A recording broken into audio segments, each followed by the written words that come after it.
ॐ नमो भगवते वासुदेवाय।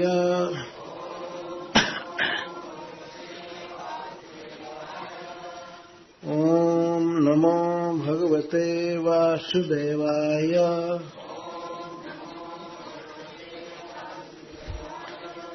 ॐ नमो भगवते वासुदेवाय।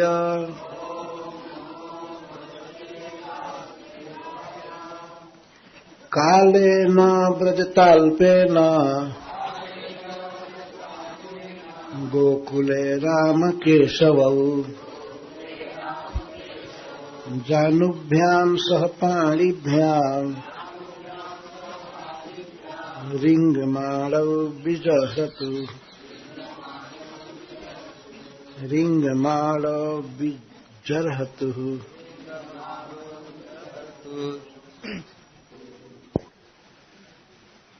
कालेन समय के अनुसार, व्रजता जो बीता थोड़ा, गोकुले गोकुल में, राम केशवौ राम और कृष्ण, जानुभ्याम दोनों घुटनों, सह साथ, पाणिभ्याम दोनों हाथों से, रिंग माणव रेंगने लगे, रेंगते हुए, विजहरतु विहार करने लगे। तो इसके पहले वर्णन हुआ था कि श्री कृष्ण और श्री बलराम मां के गोद में थे।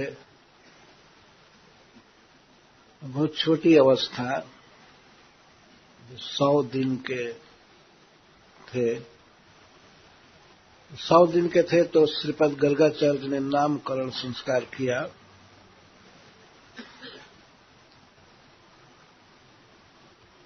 तब तक गोद में रहते थे या बैठे रहते थे जमीन पर, या पालना में रहते थे, या पलंग पर रहते थे। लेकिन थोड़ा समय बीतने पर, अल्पेन कालेन व्रजता, जब थोड़ा समय बीता, थोड़े समय में ही रामकृष्ण गोकुल में बकैया चलने लगे।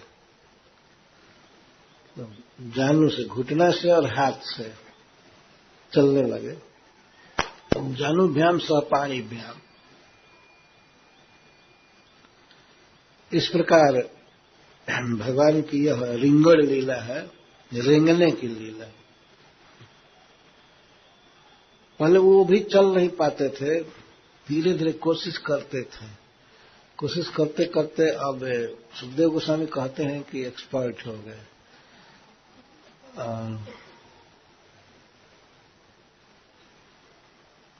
बाहों को आगे करके और घुटनों को पीछे, दोनों के सहारे पैरों को ठठेरते हुए चलते थे, घसीटते हुए।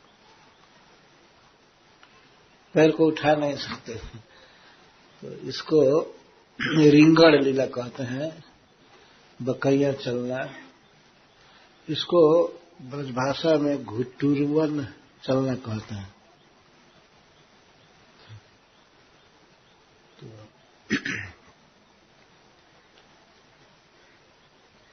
और बहुत ज्यादा समय नहीं लगा। और बच्चे जैसे देर करते हैं बकैया चलने में, उतना देर नहीं हुआ।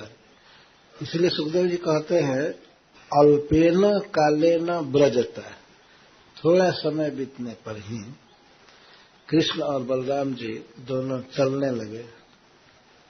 जानुभ्याम सह पाणिभ्याम, चलने क्या लगे, रिंग माणव, रेंगने लगे।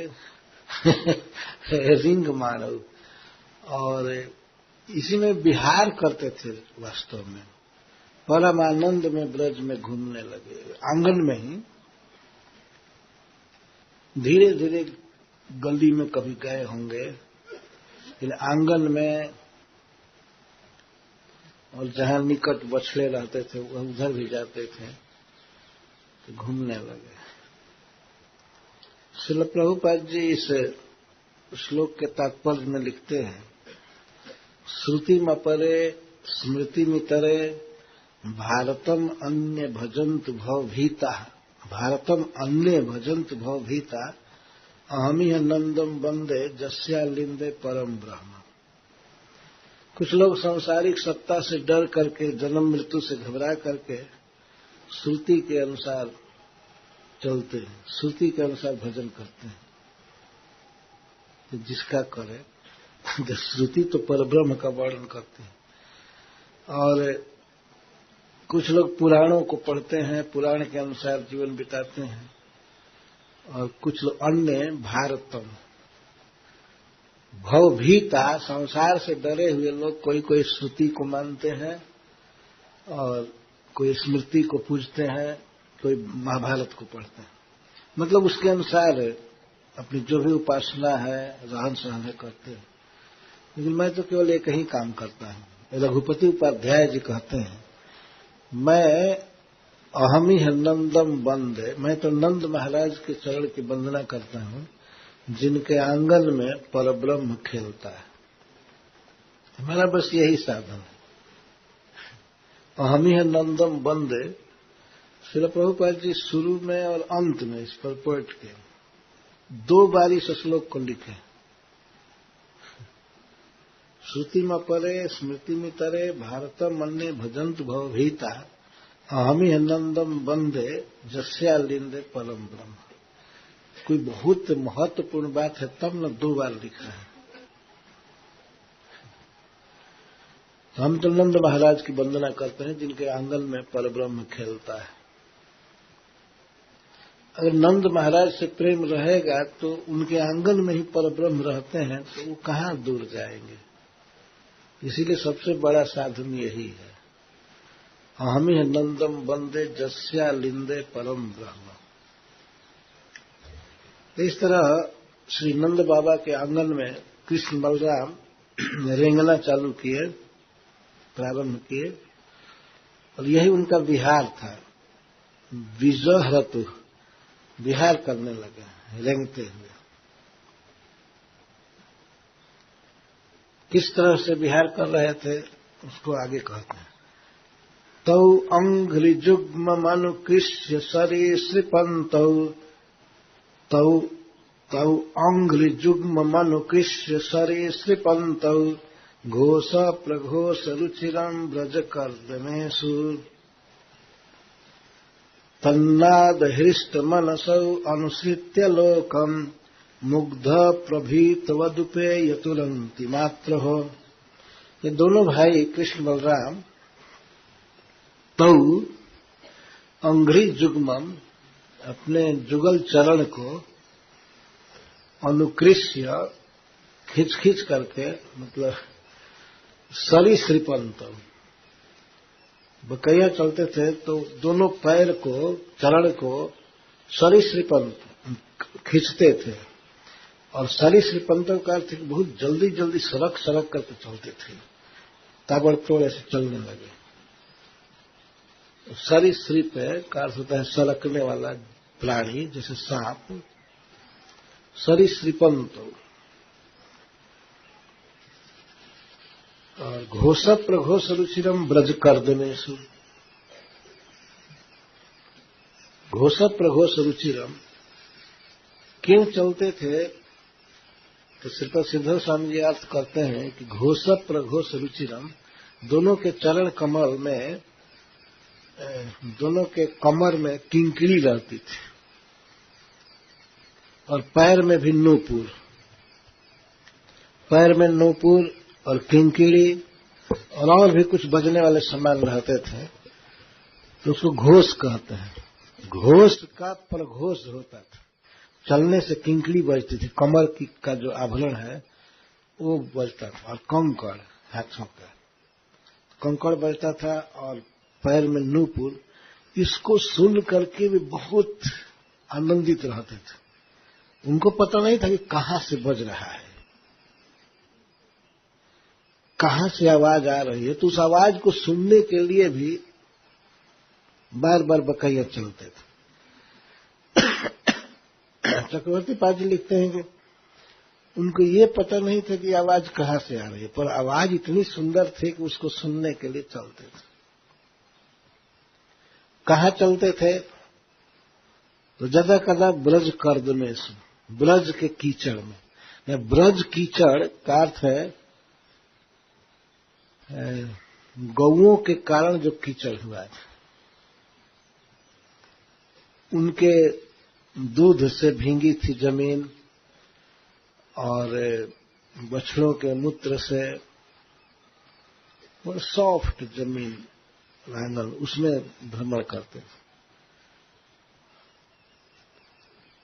तो यह एक प्रश्न होता है कि जब करदम में घूम रहे थे तब सब फंसता नहीं होगा, किंकड़ी या कंकड़ या नूपुर? नहीं फंसता था, वो आवाज होती ही थी। घोष प्रघोष रुचिरम, ये दोनों तब अंग्री जुग्मम का विशेषण है। बहुत सुंदर लगती थी आवाज, चरण में और कमर में और हाथ में।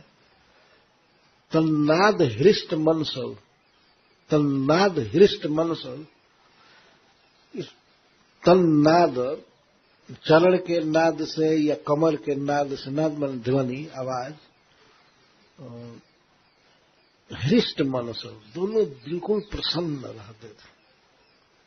जैसे ऐसा लगता था कि दुर्लभ लाभ मिल रहा है, ऐसी सुंदर आवाज। अनुसृत्य लोकम, और कभी कभी दोनों भाई किसी के पीछे हो जाते थे। कोई गोपी, मातृभाव वाली गोपियां, या कोई अन्य गोपी, या कोई पुरुष उनके पीछे चलने लगते थे। ये भावना होती थी कि मेरी मां है, पर कुछ दूर जाने के बाद पहचान लेते थे ये नहीं है, तब जल्दी भागते थे माता के पास। दोनों माताओं के पास भागते थे जल्दी, डर जाते थे। मुग्ध प्रभीतवत उपेयतु अंति मात्र, अंति मतलब समीप, उपेयतु अंति मात्र, जल्दी जल्दी फिर भाग करके वैसे बकैया। और मुग्ध प्रभीतवत, मुग्ध का अर्थ है जैसे बिल्कुल भोले भाले, और प्रभीत विशेष प्रकर्षण डरे हुए जैसे।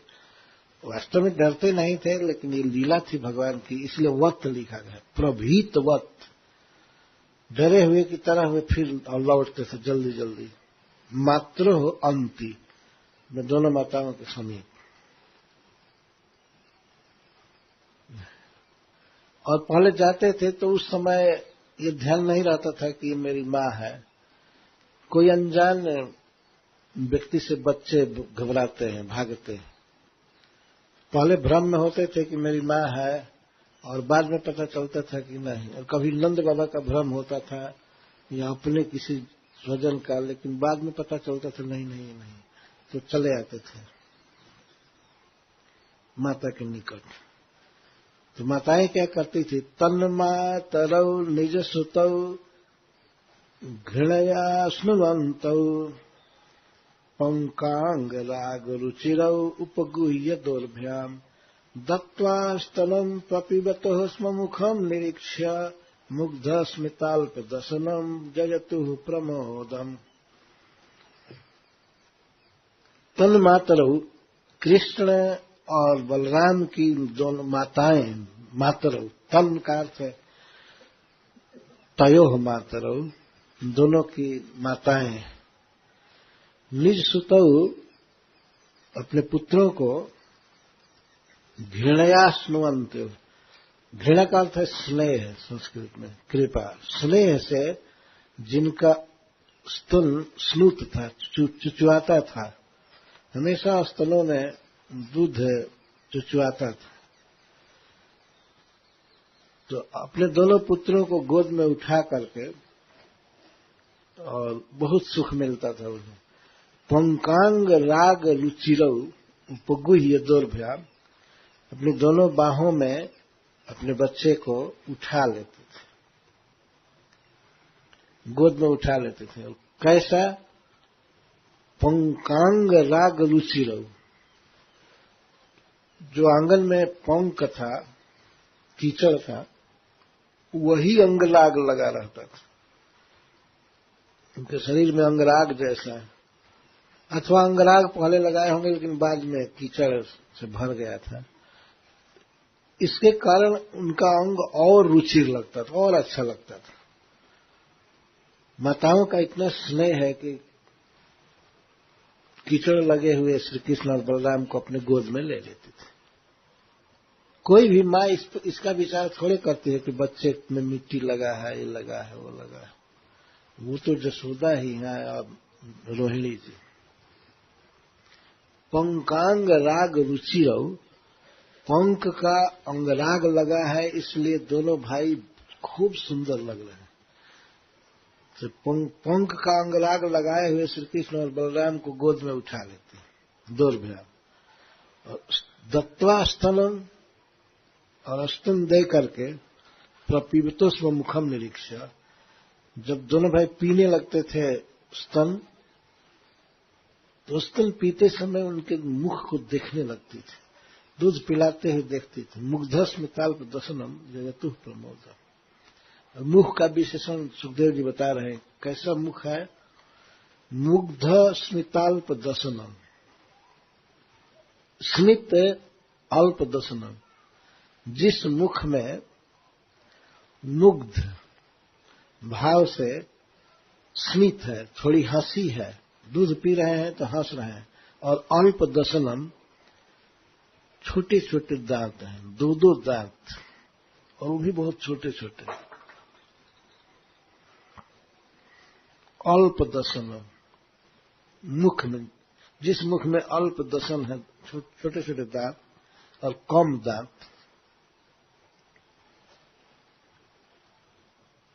ऐसे मुख को देख करके, चूम करके और दूध पिला करके जजतुः प्रमोदम, प्रकृष्ट मोद को प्राप्त करती थी, बहुत आनंद में होती थी दोनों माताएं।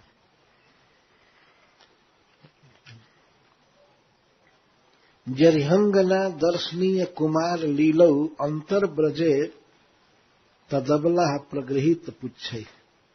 अब सुखदेव जी वर्णन करते हैं कि कृष्ण बलराम की लीला को अबलाएं देखती थी श्री गोपी जन, क्योंकि अभी बाहर ये लोग नहीं जाते थे, तो वे लीलाएं देखती थी। और कुछ बछड़े जो बहुत प्रकृष्ट गौओं के बछड़े होते थे, वो नंद बाबा के आंगन में ही बैठे रहते थे। वो भी आसक्त थे कृष्ण बलराम में, वो जाते ही नहीं थे, इनको देखते रहते थे, चलवड़ करते थे। कभी कभी हाँकने पर भी बाहर नहीं जाते थे।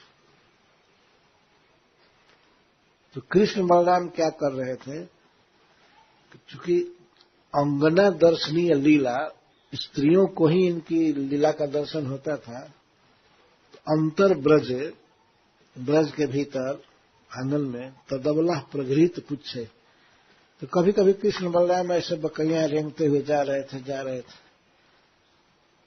तो बैठे हुए बछड़ों की पूंछ पकड़ लेते थे। बछड़े बैठे हैं और तब तक तो वे मुग्ध भाव से कौन पूंछ पकड़ा उठकर खड़े होकर के और चलने लगते थे।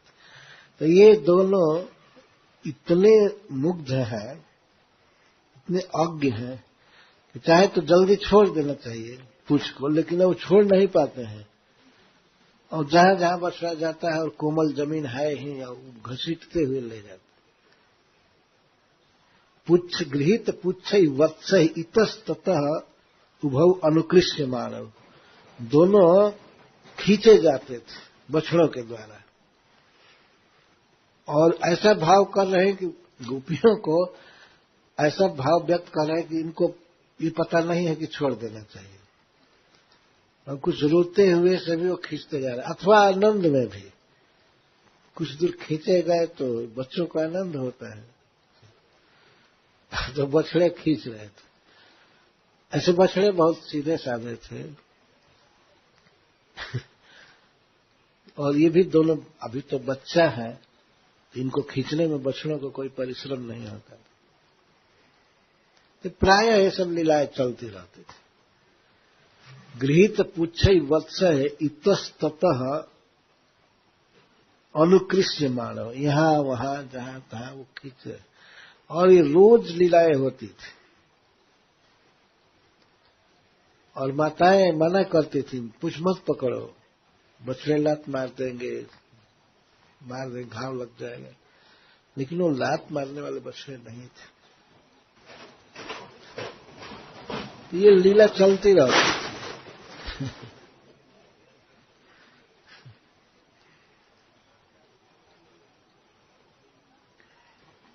इस लीलाओं को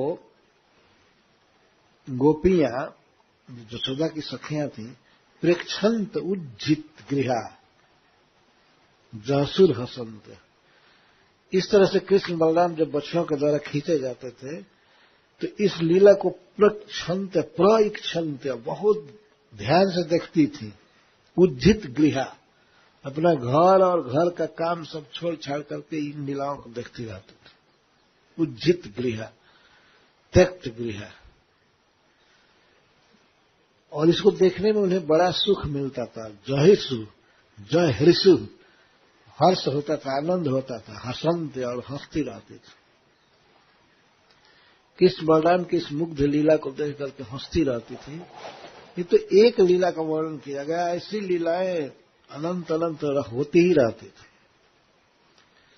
और इतने आकर्षक हैं दोनों भाई कि उनको देखने, उनकी लीला देखने के लिए अपना अपना घर छोड़ करके, घर का काम धंधा स्वजन आदि सब छोड़ करके देखती रहती है और परम आनंद में रहती है।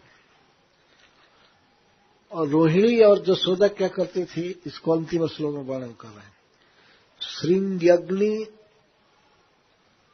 दंष्टि असी जल द्विज कंठ के ब्याह क्रीड़ा परौ अति चलौ स्वसुतौ निषेधु।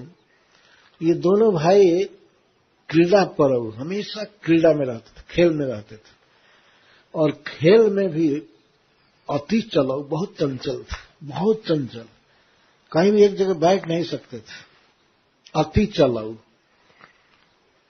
और विशेष करके श्रृंगी, सिंह वाले जानवर को पकड़ते थे। श्रृंगी कहते सिंह वाला जानवर, जैसे बैल, गाय और भी जानवर सिंह वाले।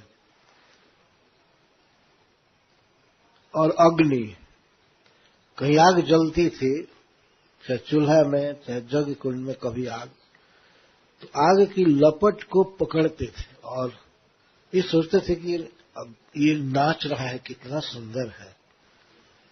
जब अग्नि की लपट उठती थी तो उसके साथ अब उसको पकड़ करके नाचना चाहते थे। तो माताएं दौड़ती थी, यशोदा जी और रोहिणी जी, सिंह वाले जानवर के साथ खेलना चाहता है तो ये मारेगा, और अग्नि को पकड़ना चाहता है। दंष्टि, दांत वाले जीव, ये भेद नहीं करते थे, दांत वाले जीव के पास पहुंच जाते थे, जैसे बानर, कुत्ता, बिल्ली, दांत वाले जीव। कोई भय नहीं होता था बानर को पकड़ने में, उसके साथ होने में। यह बात अवश्य है कि ब्रज के जो भी जीव थे हिंसक नहीं थे, वही भगवान के साथ होने पर तो सबका स्वभाव बदल जाता। और माताएं परेशान रहती थी, घर का कोई काम नहीं कर पाती थी, केवल इनको निषेधुम, इनको मना करने में। गृह्यापि कर्तुमपि जत तत्र न तज्जनन्यो सेकात आपतुरलम मनसो नवस्त। घर का काम करने में न सेकाते, सेकाते का समर्थ नहीं थे, तो हमेशा इधर कृष्ण को पकड़ो, बलराम को पकड़ो, ये वो, इसी में दोनों तबाह रहते थे। तबाह मतलब स्पिरिचुअली तबाही, हमेशा पकड़ने में, मना करने में। कभी दोनों भाई तलवार उठा लेते थे, तलवार उठा ली तो उनको पता नहीं है कि धार में हाथ लग जाएगा, उसके नोक से हानि होगी, ये होगा, और सींग वाले जानवर के पास पहुंच जाते थे, अग्नि के पास, दृष्टि के पास। दृष्टि मन दृष्ट मन दांत, दांत वाले काटने वाले चीज। और द्विज, द्विज माने पक्षी, भयानक पक्षी के पास पहुंच जाते थे। और द्विज का एक अर्थ सांप भी होता है। 2 बार जन्म लेता है, एक बार अंडा से, एक बार अंडा को फोड़कर। तो सांप के पास, पक्षी के पास, और जल, जल रखा है, गहरा है, नाद है, बस उसमें कूद जाना है। ये और भी आसपास जो जल होता था, कंटकेभ्य, कंटक,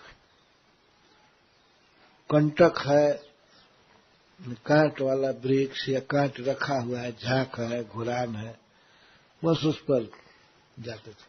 तो हमेशा उनको पकड़ करके रखने में ही सारा समय इनका बीतता था। इसीलिए घर का बहुत आवश्यक काम भी ये दोनों माताएं नहीं कर पाती थी।